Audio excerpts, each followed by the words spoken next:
I'm going to call this meeting of the Planning and Zoning Commission to order. Second thing on our list here is roll call. Paige, would you call the roll? David Larson. Present. John Meyer. Here. Doug Benschoter. Online.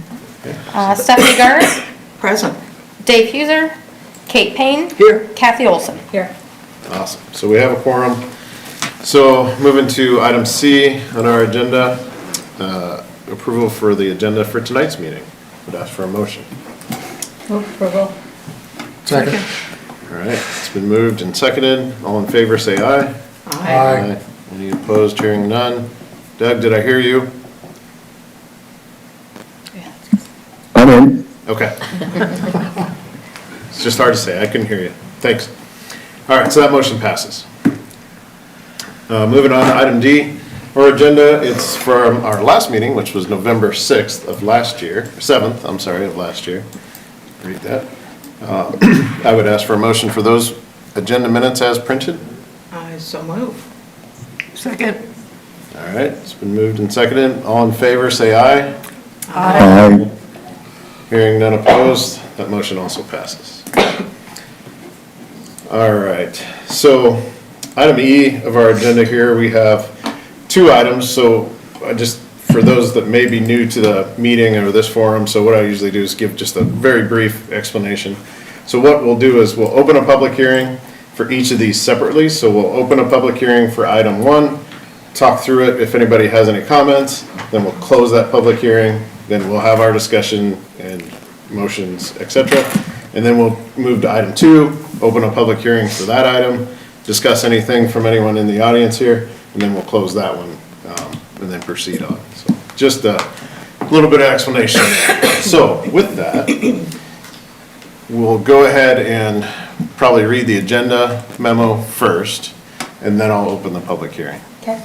So item 1 being an amendment to the Waverly Area Veterans Post. Paige, can you walk us through that? Yep, this amendment is to remove number 3 of that original special provisional use. That provision required the Waverly Area Veterans Post to coordinate the bar lounge hours to not operate until 45 minutes after the normal school dismissal time. Since the school is no longer there, they just want to remove that time restriction altogether. Now, there's nothing, if this goes through, there'd be no special hour-wise, it would be mandated by the state's hours. Okay. All right, so hearing that, a little background with that, I'll open the public hearing for item 1 under section E. If anyone has any comments, please approach the podium, state your name and address, and then you can speak to the commission here. I do have a couple that came in if you want me to do it now or after. Yeah, we'll give this a shot first. Yeah, Larry Hanson. I live at 1010 4th Street Northwest, right at the entrance to WAVP. Okay. I understand the reasoning they want to take it off. The school is gone. As a veteran myself, I think it is the veterans should have a place to have their meetings and do their things, but it's getting to the point. I guess my other question, I'd like to know for sure, does this mean that the bar is going to be open all day long until 10 o'clock at night or 2 o'clock in the morning? I guess that's my main question, but what I'm concerned about, I bought the house in 2010, and it was a residential district. The old Veterans of Foreign War building was still there when I bought the house. I didn't think there would be that much traffic, but now being that it's become a commercial business, the traffic in the neighborhood is terrible. And the way some people drive, I do not understand why we do not have better enforcement of stop sign violations, speed, and noise. And it's getting to the point that I do not feel it should be in a residential district. But I'm all for the veterans building, but it's getting too commercialized. I might as well move my house on Main Street. And it's getting to be a problem, and I'm very concerned about it. Thank you. Thank you.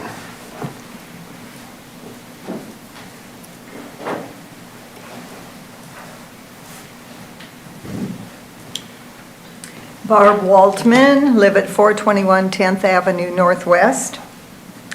I had a couple questions that I really didn't get answered to my understanding them. But what would be the hours that they would be allowed to have the bar open in a residential area? That, it doesn't make a difference residential versus commercial. The state says they can start selling at, I believe it's 6 a.m. Monday through Friday, or Monday through Saturday, 8 a.m. on Sunday. And 8 a.m. on Sunday? Yep. Okay. And then they can stay open until, I'd heard, 2 a.m.? Correct, and that's not So- changing. They can stay open until 2 a.m. now, the way it is, Okay. without this going through. Okay, so 6 a.m. to 2 a.m. Monday through Saturday, and Sunday they can't open till 8. Correct. Okay. The other question I had was, the license, does it say anything about serving or having beer, wine, liquor out in the yard? Or do they have to remain in the building when they have it? That's on their liquor license through the administration office. Again, this does not change where they can have it. I believe their existing license, which is not changing, allows inside or outside. But we'd have to confirm with our administration. Okay, I talked to Carla Geyer, Okay. and she looked up the license and she couldn't see it on the license anyplace. Jen Johnson in administration, she's the one that handles those. And she was out those couple of days after you had called. So you don't know which it would be. That would make a difference in how I feel about it. If they have to keep their liquor and beers, et cetera, and wine in the building, it makes a difference. I believe their existing is in or out. But you don't know for sure. No, because I don't handle those. Yeah. Okay. Thank you. Thank you.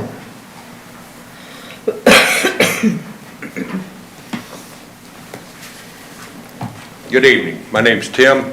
I'm not a resident of Waverly. I'm with the WAVP. Okay. I'm a representative from them. Do you have a last A name? couple questions that were, Do I you have a wanted, last name? huh?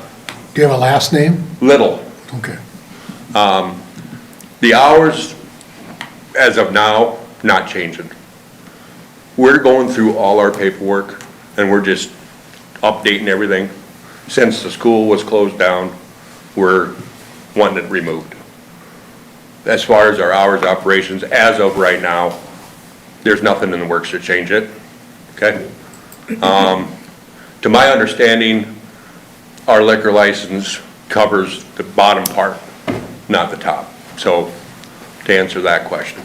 Otherwise, besides that, do you have any questions of me before I sit back down? What do you mean? What do you mean by bottom part versus Just, top part? back by the parking lot down by the bar.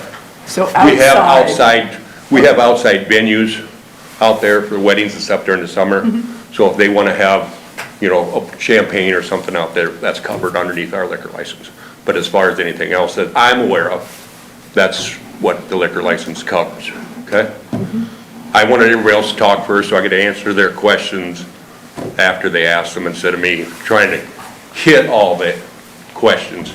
Do you all have any questions of me while I'm here?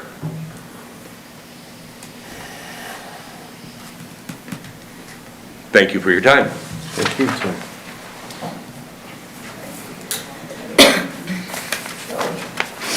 Well, Waltman, again, just to clarify then, they're saying that they can have beer, wine, liquor outside, but only on the north side of the building, not on the south side. It's what we're hearing. Okay, That's his understanding. Yeah. but he should know, right?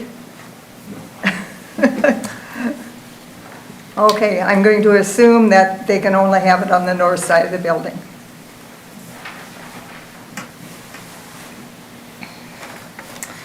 Okay, we did receive 3 public comments that came into our office. The first was a Michael Bursler at 1117 Fifth Street Northwest. He spoke with Kate McGlon about the request. He's supportive of the amendment. Kara Vanderweel is at 1204 Fifth Street Northwest. I spoke with her on a couple of different occasions. She is supportive of the amendment. And then we have Matt Nelson, 211 Deerfield Circle, who discussed with Kate, and he is also supportive. Supportive of the change. Of the to change, amendment. yeah, correct.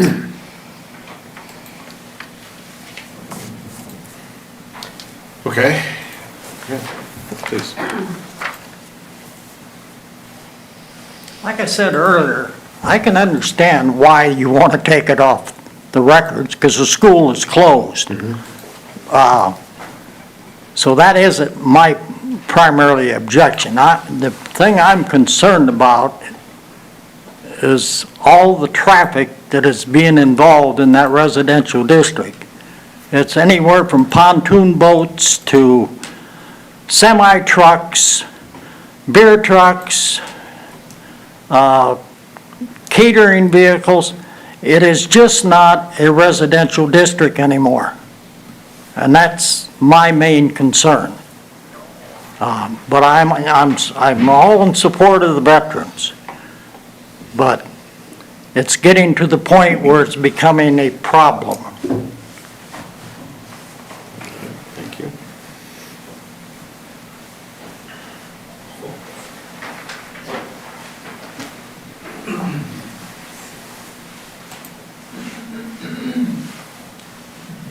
Carl Benning, 1310 Dalton Drive.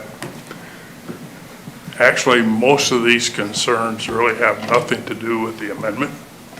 The amendment is, the only thing it changes was the ability for us at WAVP to alter the hours. Right now,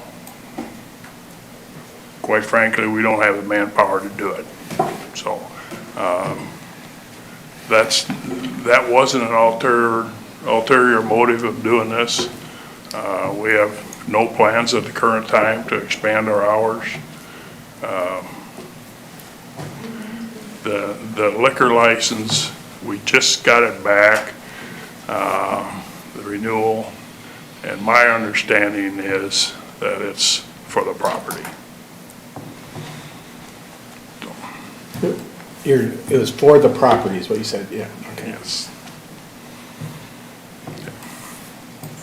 There's nothing on, there's no restrictions on the liquor license other than the address, which is the property.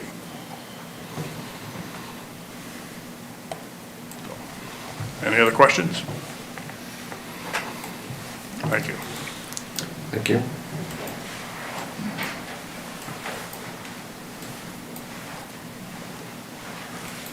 Larry Buchholz, 101 Flintstone Drive. Just a couple of brief questions. Number one, I'd say, I'd ask, have you had calls? We've been open since 2016, I'm sorry, and I'm not aware of any calls coming in. If they are, we would address them if any questions or comments. Talk to Larry at times, just in terms of passing if he happens to be out in the yard, and I wasn't unaware of any concerns or questions regarding the traffic. It's not a high-volume street there, and yes, we do have trucks, we do have deliveries, but they're not continuous all day. Generally in the morning, seldom in the afternoon as far as I'm aware of. But I'd like to know if there are any calls, concerns, questions that problems have come up in all those years. I'm not aware of any. The second question I had is, forget what it was.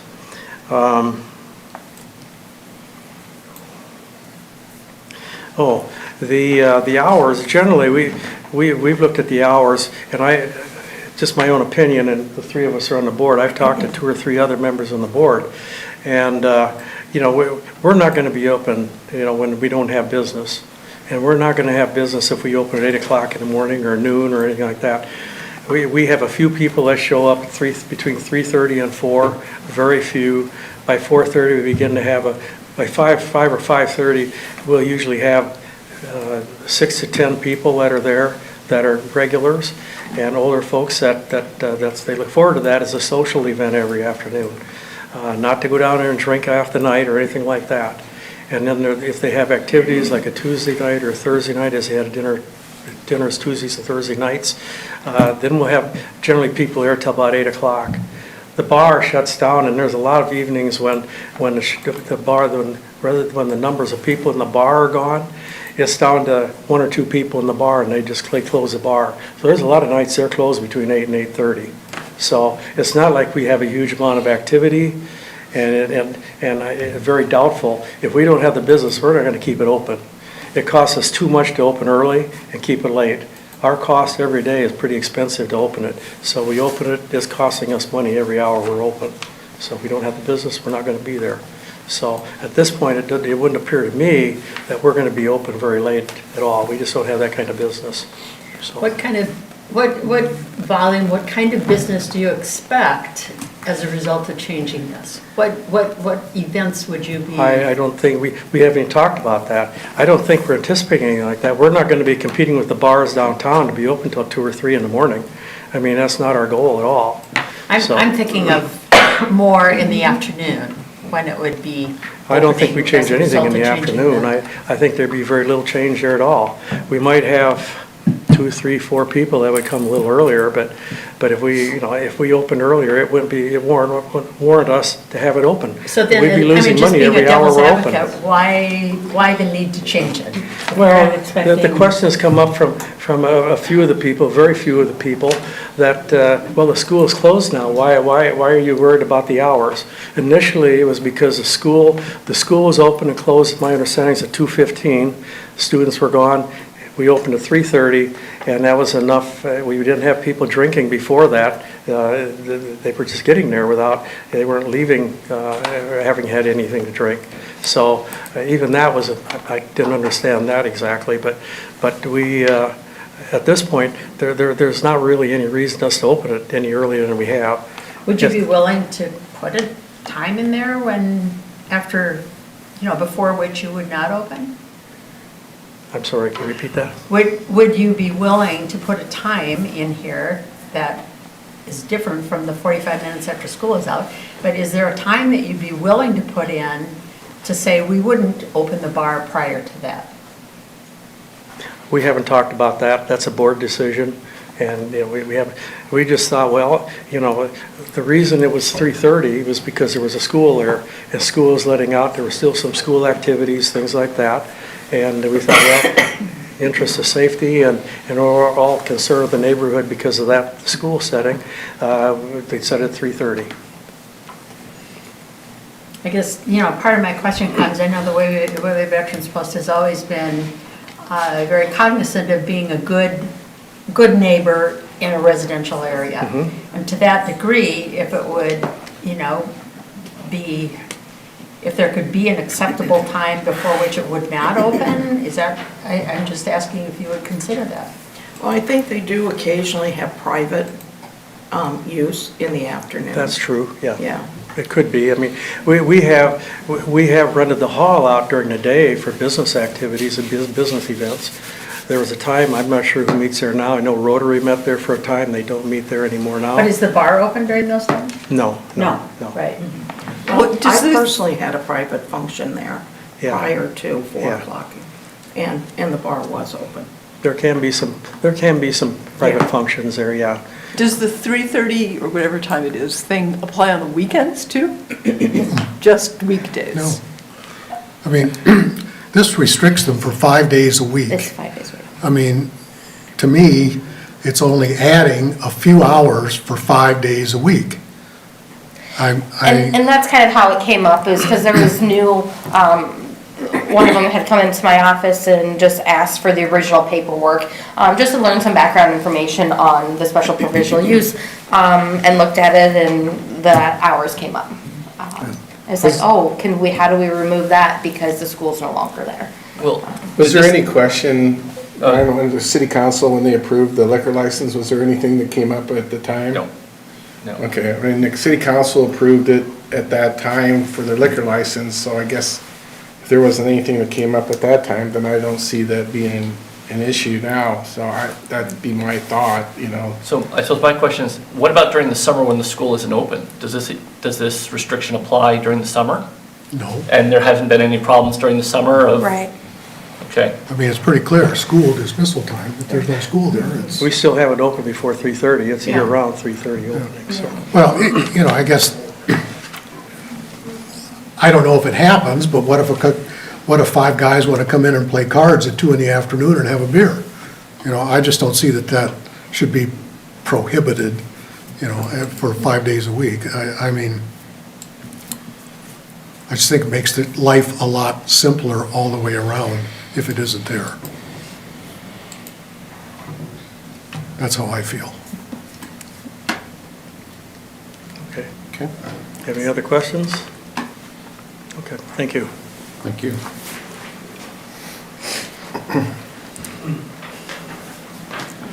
August Waltman, 421 10th Avenue Northwest.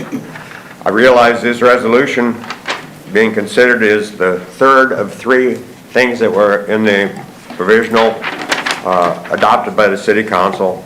The first one has to do with the neighbors and addressing neighbors' needs and concerns. Now that we know that they're going to have more hours and so on, it's frustrating that they were putting up trees and screens to cut down sound and noise and so on. And now just recently, I don't know when these came out, but there were 4 plantings directly west of the Albert residence, which is right across from the center. That opens up that whole area more for them. They were never contacted. The trees and shrubs, whatever there are at least 4 of them taken out, and I don't know why, but that was part of the agreement that there would be a screening for the neighbors. Why did that go out? I don't know, and that's going to just make it more for them in terms of seeing and hearing and noise and so on. So I'd like to know why those went out and if they're going to be put back in. I don't understand.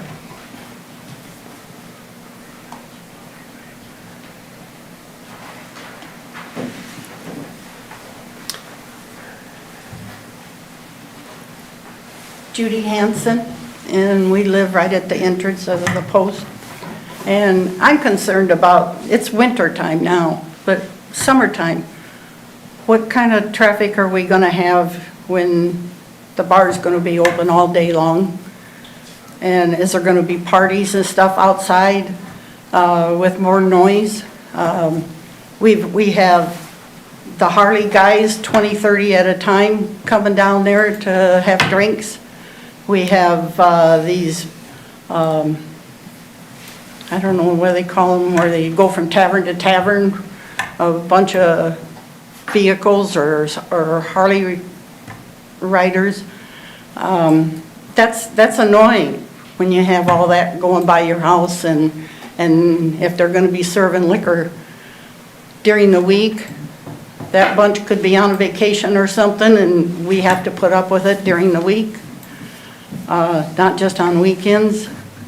I'm just concerned about a lot of it's going to be outside. And when you live right next door and you're sitting out on your deck and you got that going on, it's distracting. I guess that's all I gotta say. But it isn't changing during the weekend. Pardon? It isn't changing anything that wasn't available during the weekend. So, I mean, you made the comment about the weekends. No, the weekend is, yeah, they do have the liquor during the week. But, Yeah. I mean, this could be going on during the week. People are on vacations, people have parties, they can have showers, they can have wedding things, rehearsals, all this kind of stuff during the week. But those are mostly at night anyway, right? Not necessarily. If there's liquor during the day, Well, they already made a statement, they don't even have the help to do that, so. and if you're not, I guess when I heard him talking, he said that, well, they're really not that busy during the mornings or early afternoons, it's usually after 4 o'clock. Then why do you want it during the day? Why do you want the liquor license during the day if they're not that busy?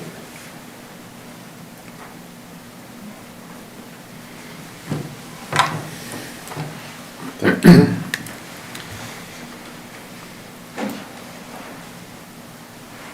Okay. Any other comments? Questions? Seeing none, I'll close the public hearing and we'll move to commission discussion here a little bit. Who wants to begin? Any comments, questions that anybody wants to talk through Well, first? I guess I'll make a comment. I mean, I think we have to focus on the request. You know, there's a lot of other things that have been brought up, but they don't apply to this particular issue. As far as traffic is concerned, one thing that I'll plead guilty to is that when I need to go to the east side of the river, I go by the Veterans Post now. I live up in, Hickory Hills, Jadestone area. I mean, I cut across there now, which I wouldn't do if there was a bridge, because I can go through and save myself the trip down to Fifth Avenue. And so I think that there's maybe something there that's a little unusual that hopefully will go away, in a reasonably short period of time. I hope. If I listen to the radio, it's supposed to go away pretty quickly in next year. But, to me, I focus on, this is only increasing, or not, it only has the potential to increase the operating hours, really, for 5 days a week during what would have been the school year. And I think it makes life a whole lot simpler to get rid of it. So I guess I would say I would support it. I think the concerns all make sense, and I get it, but I think we are hearing concerns that don't apply to the specific request, and it's easy to get confused by that. I also can understand where it doesn't make a lot of sense to have an amendment on their property that has nothing, that doesn't apply anymore because there's no school. I mean, just from a technical point of view, it makes sense to fix that. I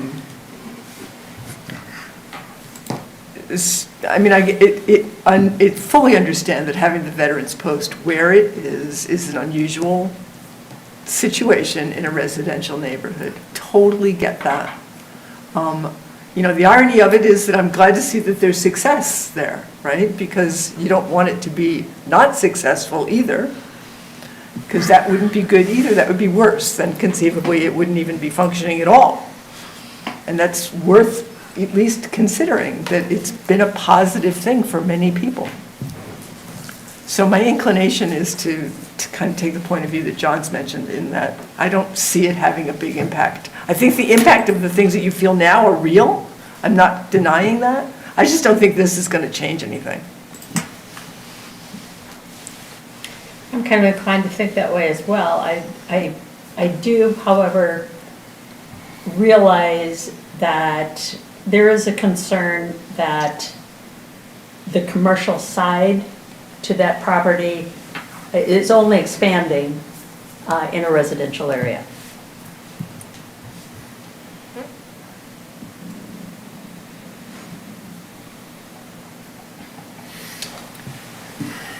I have a sneaking suspicion that whatever's going to go into the property that was the school is going to, in the end, have a bigger impact than this clause in this amendment in the end.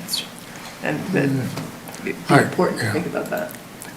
Actually, when you think of what happened there during the beginning and the end of the school day, I think the new use is going to be a whole lot less.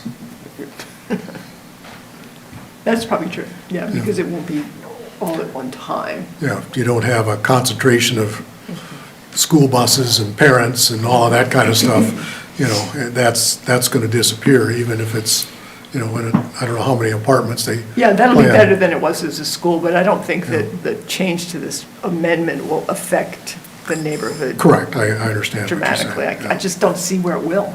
Yeah.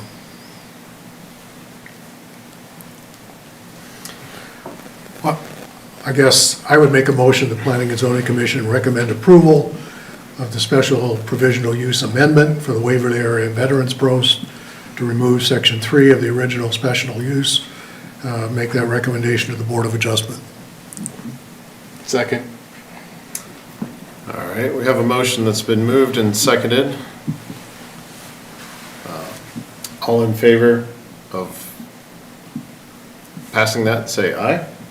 Aye. Any opposed, say no. Hearing none, that motion does pass. For this to go to the Board of Adjustment for the final recommendation. Our role in this, and I was going to mention that just in passing here, is to either recommend or not recommend. We're not the deciding factor in planning and zoning. That's the Board of Adjustment. So there is an opportunity when that meeting does come up. I believe it's the coming Monday? It's Monday. Monday. It's not a public hearing, but they may be willing to listen to comments. Okay. So, yeah. Or it's not a public hearing, it's not, it is public meeting, not a public hearing at the meeting. Okay. I think in general, they're pretty accommodating Yes. for feedback, so. Yep. I do want to thank everyone for your comments tonight. Moving to item 2, under section E, there's a special provisional use amendment for Waverly-Shell Schools. Paige, could you help us with that memo? Yeah, this request is to amend their special provisional use at North Ridge Elementary to add additional parking and queuing. We all know there's been a little challenge with the mostly pickup times, I believe, with cars lining back onto Horton Road. So by expanding the north parking lot and the south parking lot, and we'll add additional queuing spots to hopefully alleviate some of the issues they've been having. And Gage with Larson is here to help address questions as they come up. Okay. So thank you for that. I just want to make note, I think you'd like to Yeah, I'm going to abstain from recuse the myself vote. from this conversation. I don't have anything to do with this particular project, but just for transparency, it makes sense because I was involved originally to just step back. All right, that's fine. I think you can keep an open mind, but I respect that decision as well. So with that, I'll go ahead and open the public hearing for item 2 under section E. If there's anyone who would like to speak, again, same rules, state your name, address, and you can address the commission as a whole. I do have one public comment that was received. Yep. Excuse me. Jim Teet lives at 1415 Horton Road, but he owns also that field, the farm field diagonally across from the school. He spoke with Kate McGlon about this amendment request. His main concern was drainage going onto his property. We assured him that we are working with Larson Engineering to make sure all drainage plans are approved by city specs. And then he felt comfortable with the amendment request. Okay.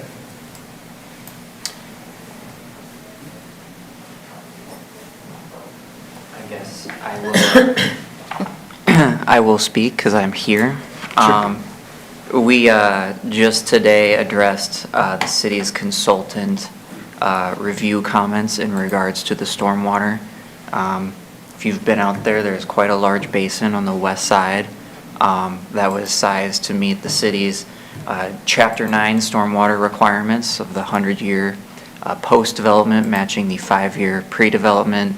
And that was, the pre-development was considered a meadow field of a much lower curve number than concrete.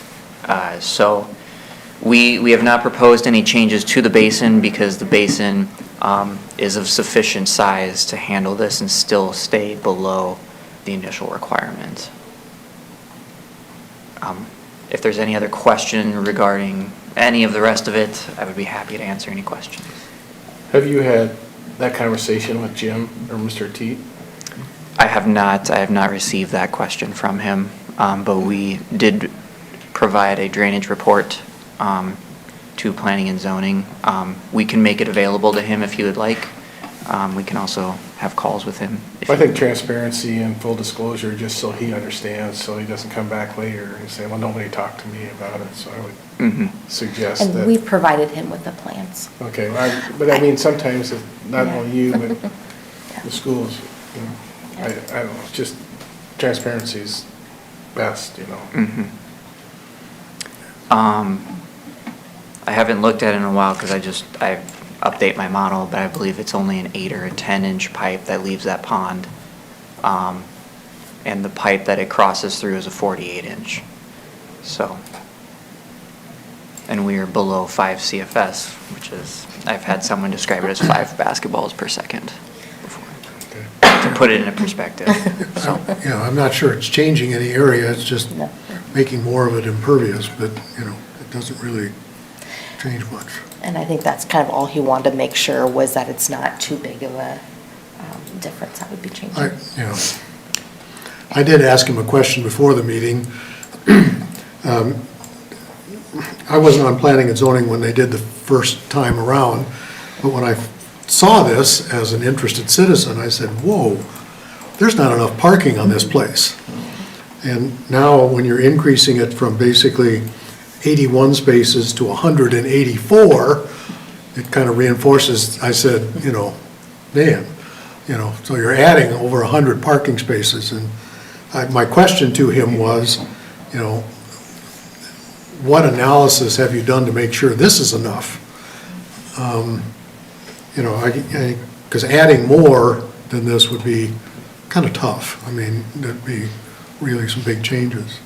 And I guess, I don't know if he said that he got that number from the school, so, you know, I think this should certainly make things a lot better. City staff had discussions with the school district as well, and they felt it'll be better than what it was previously. Will it 100% fix it? Maybe not, but it'll get a lot more of the vehicles off of the main road. I guess from a taxpayer standpoint, there's a frustration to me that, you know, busing is provided for all of those kids. Yeah. Why do we have so many so many parents queuing up to do this? I mean, we're paying for the busing, and now we're paying for a parking lot addition, you know, when they have an alternative available. Yeah. That's kind of my editorial comment. But, like the first day of school when traffic was backed up clear to the Waverly utilities. Yeah, I mean, it's nice to get the first day picture, but it's improved a bit, but it's still a challenge. So, and I don't know if we would know the answer to this question, but is the school at capacity for students? I don't know. I don't think so. Because I think they have room Kay is recusing herself, I can answer that question. There's, there are two basically, I don't know that I would call them rooms. There's two like little blocks at the northeast corner. There's like, so where the playground is, and then, so there's a little bit of space. You see where that sidewalk is on the right side, where there's further down and right. A little bit more right there in that open space is room for an addition, which is why the sidewalk is set back. Not that it wouldn't be replaced anyways, but so they have a little bit of room. I don't recall how many classrooms that provides. Sorry, Kate, I don't remember. One. She recused, but it's one. So yeah, where these numbers came from on the improvement is, you know, typically with schools is you would size them on a combination of how many students or staff drive to school, and then you would also size it based on your auditorium use. They're usually not compounding, they're offset, right, because you kids go to school, then you have an event afterwards. And usually what drives that is the auditorium and assembly space. This doesn't have that. So because of that reason, we relied on school officials to provide us how many staff they thought they would have, and then how many guest parking stalls they wanted. And obviously, as we're finding that may have been off a little bit on that. It was a group decision. There was a lot of people involved, especially a lot of school officials. But in providing this, they have gone out there and counted on multiple occasions. They find that about 90 people queue / drop off. Sometimes they're staggered. In doing so, on the plans, we provided that about 94 stalls can be allocated easily for parent parking. So they have to park, go get their kid, come out. It kind of works with their setup anyways. So because they have like tags or something that provide to prove that they're allowed to pick up the child. So that's kind of what drove this. And then we wanted to add parking stalls easily in the most efficient way possible. So, as you guys stated, adding more would be a bit of a challenge, and this was just kind of the nice mix of what was economically possible, along with what fit, so. Yeah, 'cause I think my concern's a little bit, to John's point too, it's not so much the mode that people choose, it's, where we are to a database number, if that makes sense, instead of it was a 50-degree day and some kids did ride the bus or ride with friends or carpooled, I'd like to better understand that this is the maximum capacity that could fit in the space, which it sounds like maybe not maximum, but it's a balance between the space available and the optimization of that space for parking. The special provisional uses are a complicated arrangement to have to come to this commission and then go to Board of Adjustment. I'm just trying to better understand if the request here meets not only the current need, but the full capacity need, and maybe we don't know that fully yet. It sounds like it's a calculated number or estimated number based on. It makes a lot more sense now. I mean, you've got, when they get done, they'll have 62 spaces on the northerly side of the school and 122 on the southerly side. But if you take the extreme spaces and make staff park in those, you've got, you're going to have 59 and 45 spaces for parents to store up and queue in. To use them. I think you got a much, I think it's going to work. It should. Yeah, I guess, I'd like to. At full capacity, probably not. I mean, if you add that many more in, but sometime down the road, we'll have a road that goes farther along too, that maybe there's an opportunity to bring another drive off of North Ridge Parkway. Well, and I'm not counting the queuing space around it that they Right. can do for the short term. So, Right. So down the road, if the school decided they needed an auditorium, that there is no space at Northridge for that. Because I can see how the auditorium impacts Sure. parking. Yep. But is there, But like you said, those are not additive. It's one or the other when they're in use. You don't use the auditorium in the That's school. true, yeah. The auditorium might be full of students, but if it's an extra activity, that's after hours, so. And our zoning ordinance treats them differently too, So maybe on that point, I was thinking, so is there a zoning or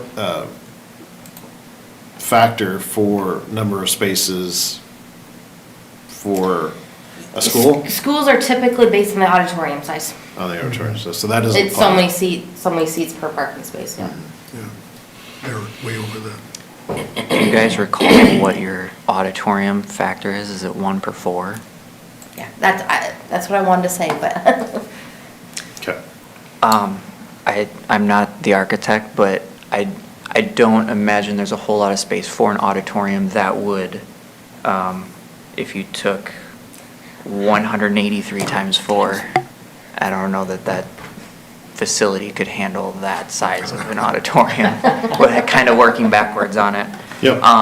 There's, I hate to be the future discussion guy, but as it pertains to the request right now, I don't think there's any future needs that pertain to what request is being submitted today. There have been discussions about adding a second connection to Northridge. The reason that has kind of stalled is expense, because it's quite a wide roadway, and it has a middle turn lane, and then, working with just the other road connections that may someday go in, and it was just not something that they really wanted to look into at this time. Okay. All right. So, anything else that you would want to address? If I forget, his last name was Teat, is he related to the nursery owner, or is it spelled differently?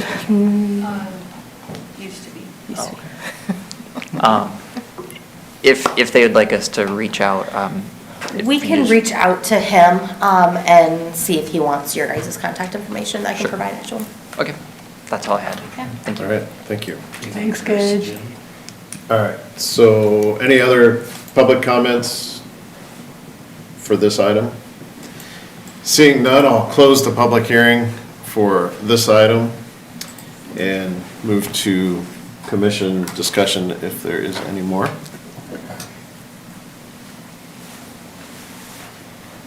Not really seeing any. I would ask for a motion if the commission I move that agrees. the Planning and Zoning Commission recommend approval of the special provisional use amendment for Waverly-Shell Community School District to amend their existing special provisional use to the Board of Adjustment. I second that motion. All right, we have a motion that's been moved and seconded. All in favor, say aye.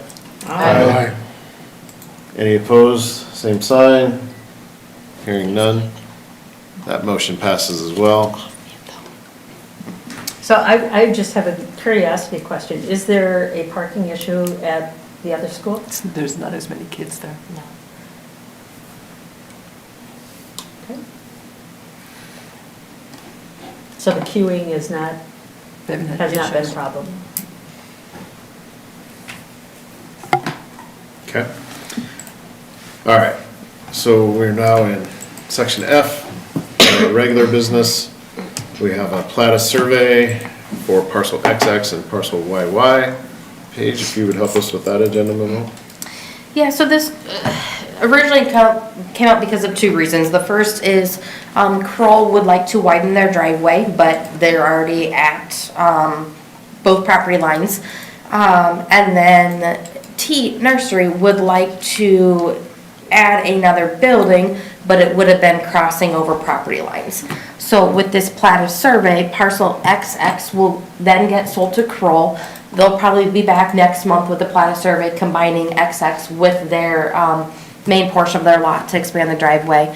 And then if parcel YY gets approved, that's going to allow Teat Nursery to build to the east side of the property and meet setbacks.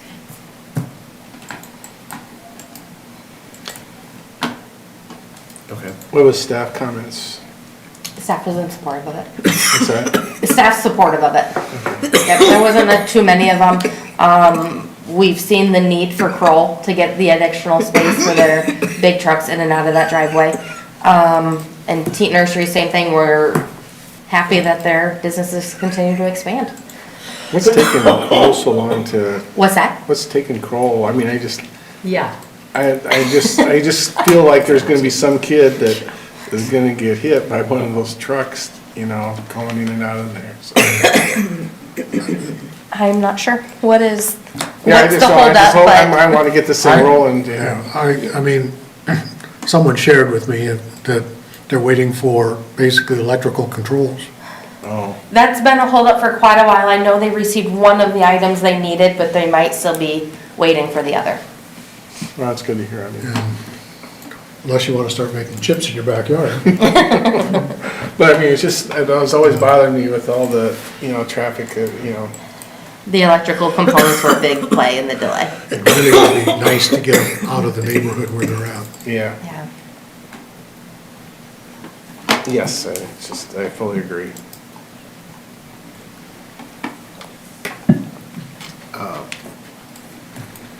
Move the Planning and Zoning Commission recommend approval of the plat of survey for parcel XX and parcel YY located at 2419 East Bremer Avenue, Waverly, Iowa, to City Council. Second. All right, we have a motion that's been moved and seconded. All in favor, say aye. Aye. Any opposed, same sign. Hearing none, that motion passes as well.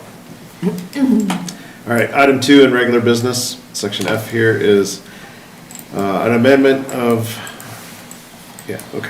amendment of section 100.4.06 of city code for accessory building and breezeway requirements.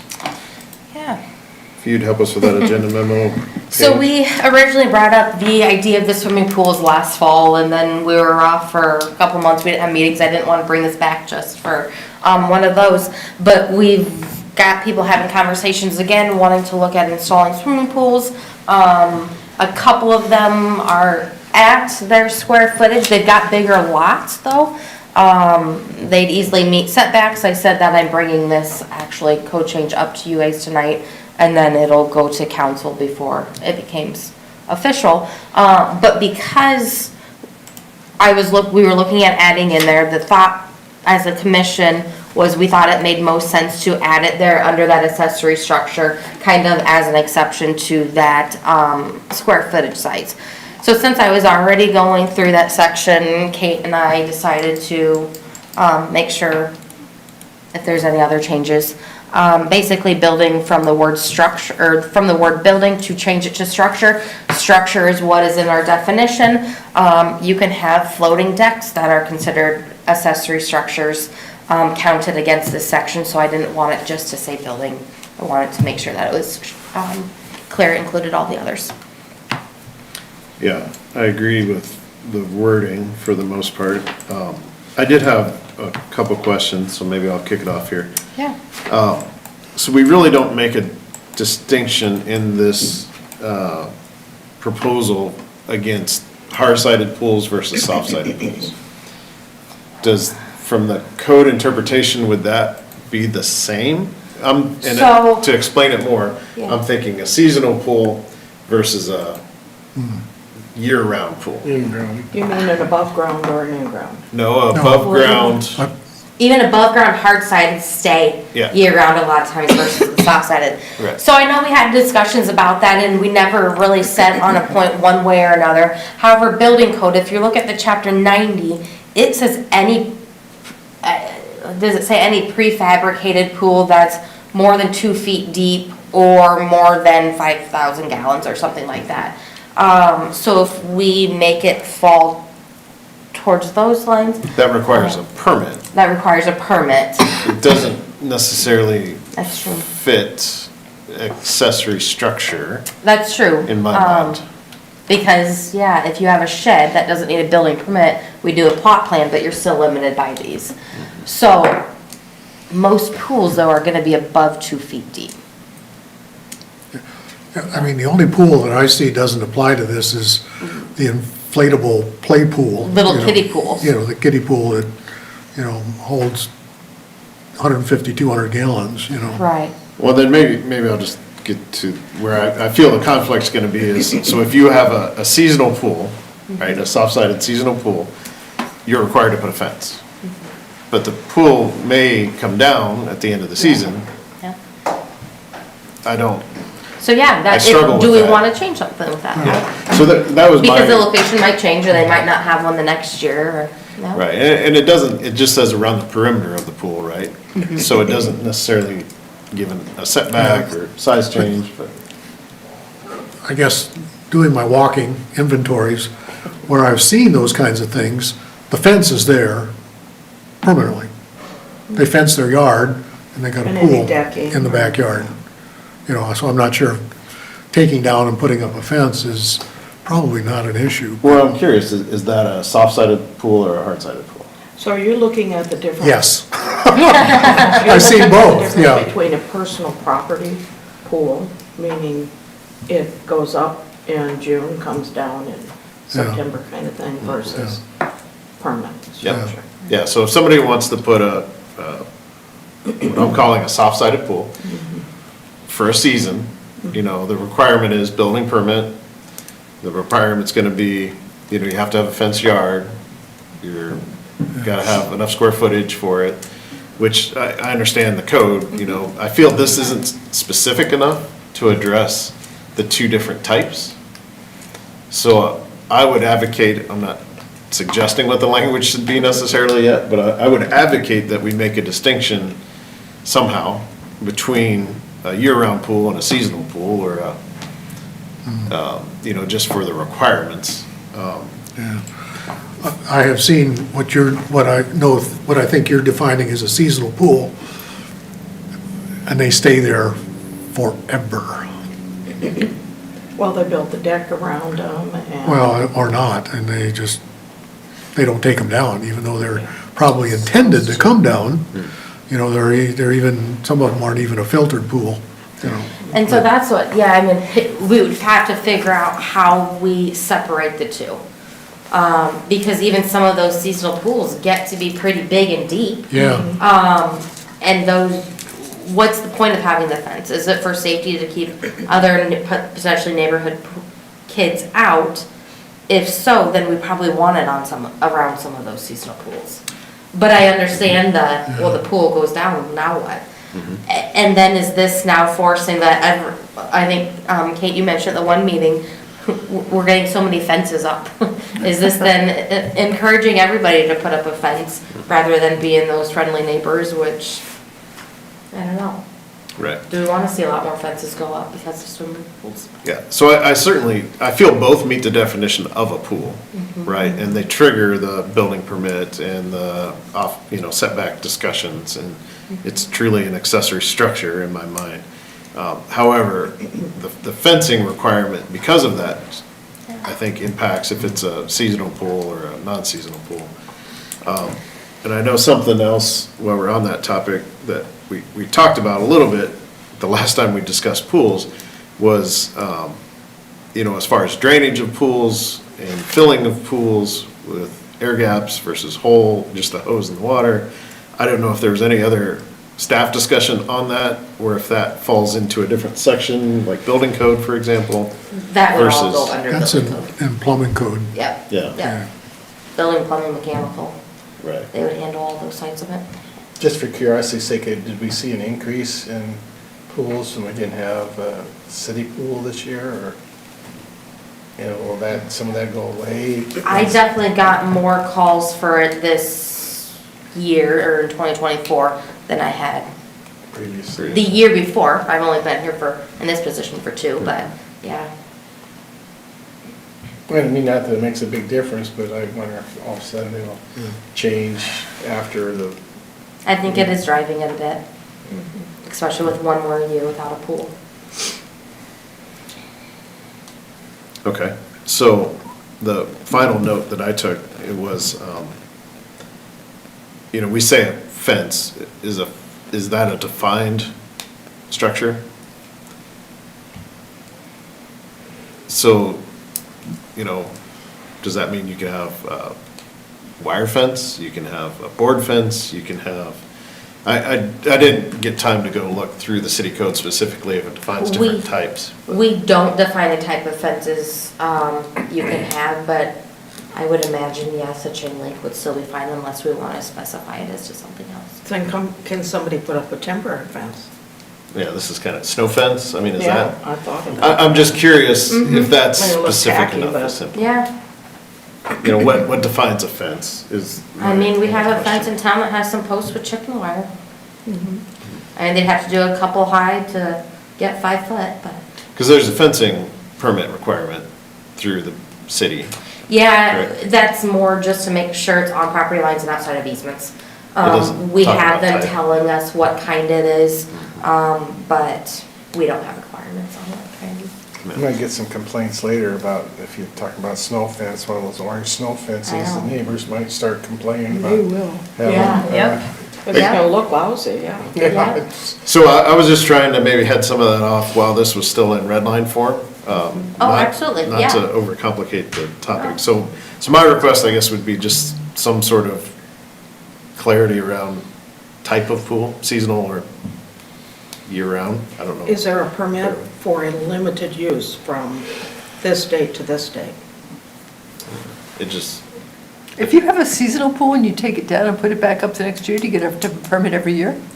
We talked about that at the last meeting and we said, I had to look back to see what we said. The thought was no if it goes in the same location, but I don't know. you know, It's not one that we same really- location, but it's 5 square feet bigger, you know. Yeah. Again, we're not counting this against square footage for accessory structure, but. Right. I had another question about the language in the swimming pool Yeah. text that says, any decking not attached to the primary structure around the pool will count against the accessory structure area limitations. And that seems really open-ended and vague to me about what is decking, what is not decking. Is that the concrete? Or is it just if it's a raised deck off the floor, off the grade? I see, yeah. Is it wood, I mean, is it assumed that it's a wood, you know, like a raised So maybe deck? any raised decking, maybe that would be a better. Yeah. Because yes, it's basically a freestanding or floating deck connected to the detached pool, but it's just not connected to your house. Why is that considered accessory structure, I think is part of my question too. If we don't want that to be counted against it, we don't have to. I mean, it just seems like if you're gonna put a hard surface of deck around a pool, it really doesn't seem like a structure in the same way that a building is attached to the pool deck area. I don't know, it just seems. I'm just speaking from the one that I see when I'm on my back porch, is, you know, the pool is 5 foot deep. And it's actually a pliable side, but it's got a steel frame around it. Yeah, I know. Struts and all that kind of stuff. And he actually built a patio 5 steps up or 6 steps up, and it's a deck that they can put a half a dozen chairs on and so on, with a ladder and all that kind of thing. To me, that's definitely a structure. Okay, you're right, that is, I have to admit, I was imagining, 6 inches off the ground. No, Raised to the top level of the This thing is pool. 5 foot up, so you can go up the steps and you can actually, Some even having a slide you know, going jump from the off deck the to thing the into the Out-ground pool. pool feel like an in-ground pool. Yeah. Yeah, Well, okay. I've seen ones where, I don't know if I've seen it around here, but I've seen other places where they build a fence around the decking, and they have a 5 or 6 foot fence all the way clear around, Yeah. and they have a door when they get to your steps or from their own patio, and that's their fence that they call. Yeah. Kind of like down south, where they all have them up like that in the back. This guy's got a 6 foot fence around his whole backyard, so that means he satisfies that. And he had to put a fence, had to put a gate on the steps because his dogs kept going up and. There's a way to solve that.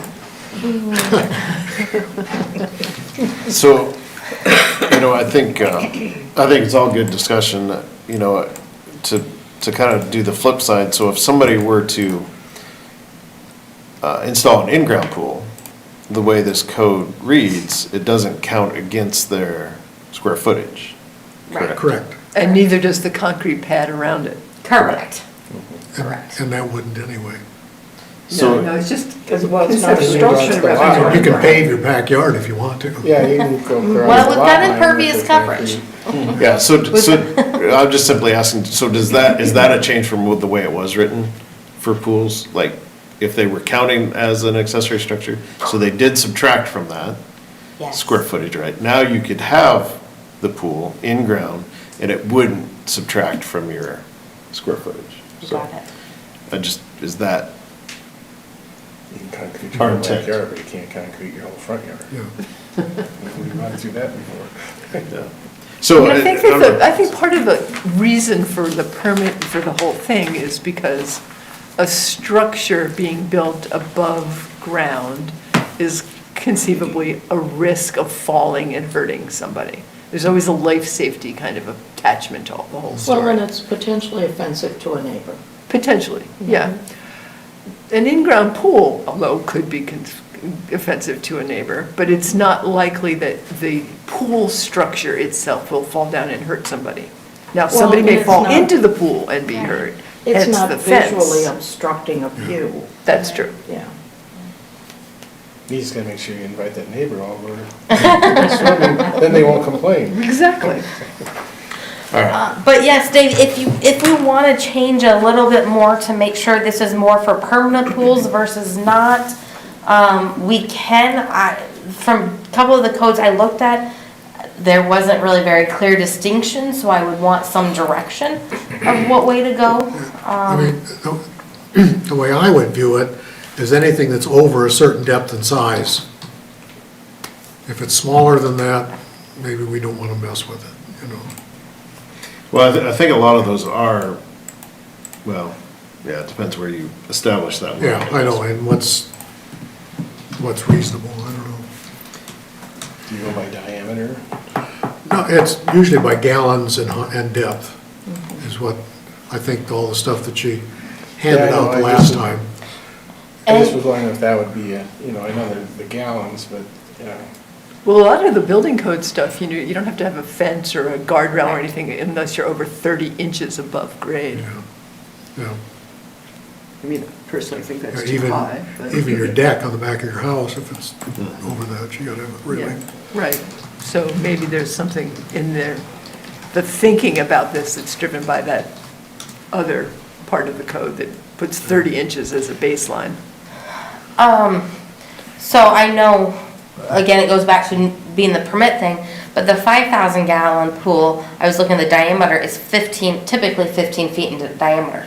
So is it, Like, that's as big as this. yeah, I mean, that's big. Do we want smaller ones to have it? Is it, above 4 feet deep and above 10-foot diameter or something? I don't know. Where's our line I that? think the depth needs to be less. A couple feet is. I mean, So then you get those blow-up pools, Yeah, and they're less than 2 feet. typically, yeah. Yep. Yeah, so again, I think maybe we should continue a discussion around that definition, right? Yeah. What defines a pool? And then the requirement of the fence for the seasonal pool, I struggle with a little bit. Maybe it's just me, but I feel like that's, Well, I think for A, it probably doesn't make a difference whether it's a seasonal or non-seasonal pool for swimming pools number A. That's just saying you're an exception to this size. So I think that's probably okay, right? But it's the question of B of what size or style of pool for fencing would be required. yeah.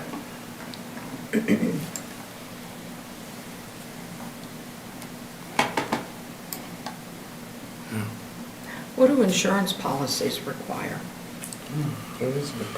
Yeah, I've been wondering, like, if you have a big lot and your perimeter of the lot has got a fence on it, but not the actual pool within the giant lot, is it serving the purpose that the fence is intended to protect people from? Well, it's not keeping Susie from running out of the No, slider. it's not. Right. I I think mean, that many pool ordinances. I visited with my neighbor, and he said as long as he had a tight fence around his backyard and the pool was in it, that's all his insurance man required. But you couldn't, the gate had to be latched from the inside. You couldn't be outside And and get in. open the gate. He said that was specific, so I mean, Because I think insurance is more worried about other people coming Right. in Yeah. to it rather than your own family that's coming from in the so he mowed house. his lawn, he had to go through the house, unlock the gate, and then he could put his lawnmower in the backyard, get to the backyard to mow.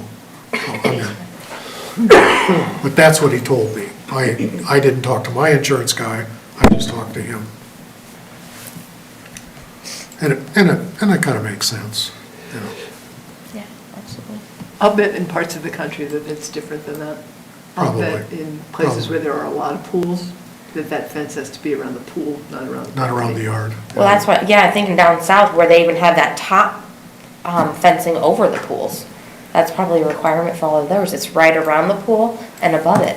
Let's keep the salamanders out of the pool. Yeah, it's a animal Keep the barrier. birds out. Yeah, birds and Because they then salamanders. do have a Alligators. fence around their whole property. And What'd you say? Alligators. yeah. I don't think alligator would keep an alligator out. So, do you have enough direction? Do we need to narrow this a little bit more? I think it needs to be narrowed more. Yeah, Because I still don't think that there's a consensus of when a fence should be required. I agree. I mean, I think if you're gonna put up a small pool, it's up there for 2 months, then putting a fence up seems like a big ask. Yes, yeah. Where does small become I don't know. bigger? I don't know the answer to that question. And if it's, Conceptually. if I it's mean, that, or is it the difference if it's pool that has a frame versus just a complete blow-up pool? yeah. I don't know enough about the different kinds of pools out there. I gotta say, it's not my radar. Yeah, and I think, I don't know, blow-up versus a prefabricated pool, I guess. I think I'm struggling a little bit with the, what the language should be, right, at this particular moment.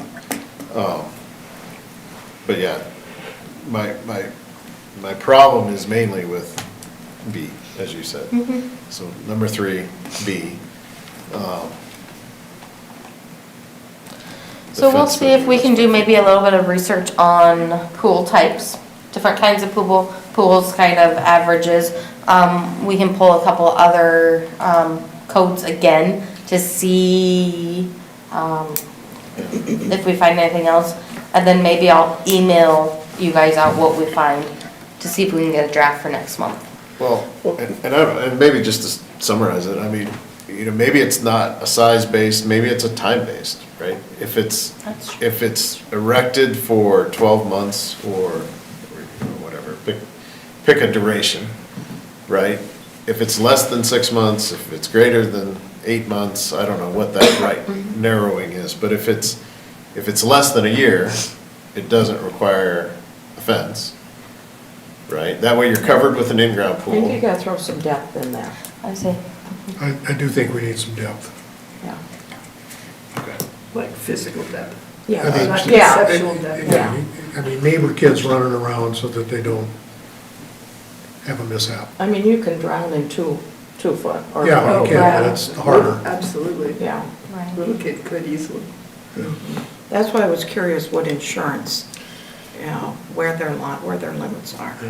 Well, maybe I think so. contact the, what do you call they have the insurance division, the state of Iowa, and see what the language, because everybody's using the same language, I'm sure, for Iowa, and see what their language is. Just a thought to see how they deal with it. Well, that's a good how do I want to say that? Impartial. Partial. It's all inclusive. Yeah. I can do that. Okay, so that cleared it up a little bit. I still like the time-based approach, but certainly open to depth additions as well, which we really don't have other than the definition of a pool Right. that triggers the building permit. So, Yeah, I just looked back at that building code. It is considered prefabricated pool as well. So it looks like those are the ones that actually have the, it can be soft interior, but it has the metal support around That it. support, yeah. Yeah. That's considered what? A prefabricated. Okay. Okay. Any other discussion on this? So we'll We'll do a little Look at it digging. again. I We'll suppose see. my one question with the time frame Yep. is if someone says, we're just gonna put this up for the summer, so they don't put up a fence, and then they decide that, gosh, this is so much fun, we wanna keep it, at what point does it does the time change? I mean, are you saying like they've got 3 months to put their fence up? Those are kind of some questions that come to my mind when you talk about the time limitation. And how to enforce it. Yeah, you have a policing issue. Because anything in zoning, I think if it's not being followed, then it's like, I think you can fine them, like, is it like $100 a day or a municipal infraction? So it's then, is that, would we actually take that route? Is that what we would do to enforce it? Is everybody pretty good about contacting you about the permit? For pools? Yeah. We've got a handful of people questioning about pools, yeah. A lot of times it's, starts from plumbing or mechanical, or we see the one calls that they're pulling in. Okay.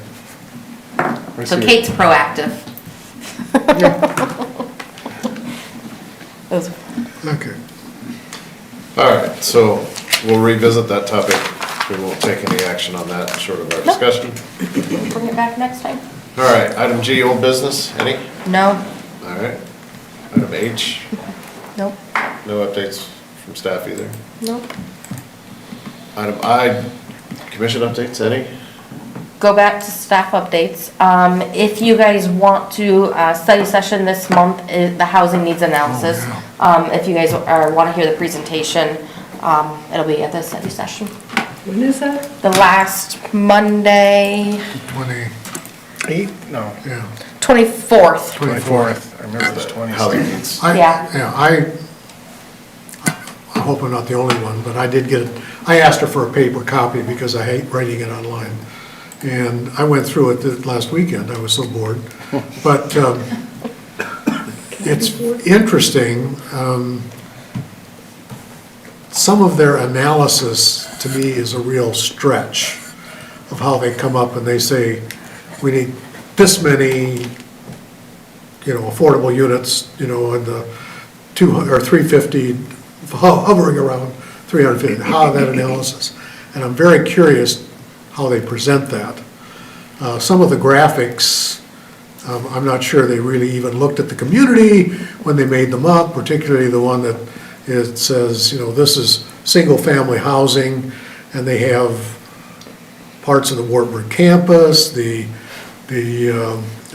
tennis courts, the ball diamonds, that they say these are available for development. But then the list of lots for sale, is much more accurate. So there's some things like that aren't big deals, but I would urge you to, if you read the first executive summary and the last chapter, everything in between is kind of. How they came up with some of their stuff. Together for everybody. Well, I mean, it goes through the analysis, but some of that analysis is to me, is a little bit nebulous, let's put it that way. What drove this? Staff? What drove it What to get analysis? another analysis? We just had one, 5 years ago? That was just an update. Yeah. I know, but So- what drove it though? Because of the years. So our last full one would have been 10 years ago, and then we did the 10 years. update. For these workforce housing tax credits, they want to see at least an update every 5 years. In order to get the points for those. And there's a development or two that they say that are pending that we have really not seen, and I'm not sure they're going to be doable, but that's kind of interesting too. Okay. Anything else? That's it. Commission updates, I don't have anything. Any others? We lost one a little while ago. I apologize for my delinquency here. The ice held me back from getting to some appointments in western Iowa. I was 2 hours behind with my appointments, so I apologize. No, we started with Thatcher, but knew you were coming, so. I said, I got your voicemail. I Oh, just you got I it? didn't want to call you back when you're driving back, but yeah. Oh, yeah, Well, I'll always get emails and voicemails on my phone, so. No, we knew we had enough, but we knew we were coming, so. Well, I disrupted a little bit. The only reason I asked about that, what drives this, see, I have a whole different opinion on the development. They don't come if the jobs are there. And I think Cedar Falls made the same mistake years ago. They kind of went down this road, and then they, instead of concentrating on housing, they turned around and concentrated on bringing in work. The thing that jobs. caught my eye on that is that they're saying that there's 4,500 people that are driving into Waverly to work. How do we, you know, and they're saying that most of those people are in the moderate income, so we need to have housing to get them to move to town. And, you know, there's only 1,500 people leaving and 4,500 that are coming in, and the rest of them are here. So that's kind of the interesting statistic to me. You know, Nobody wants to build houses where they don't make as much money in these small ones. I'd be curious, I think you should contact Webster City. I go by that quite often, probably once or twice a week. And so the thing about that, if you look out there along the Highway 20, they are building some, what I would call moderate to lower. They're not real big houses. And so I would contact them to see what, you know, what they're doing to bring those.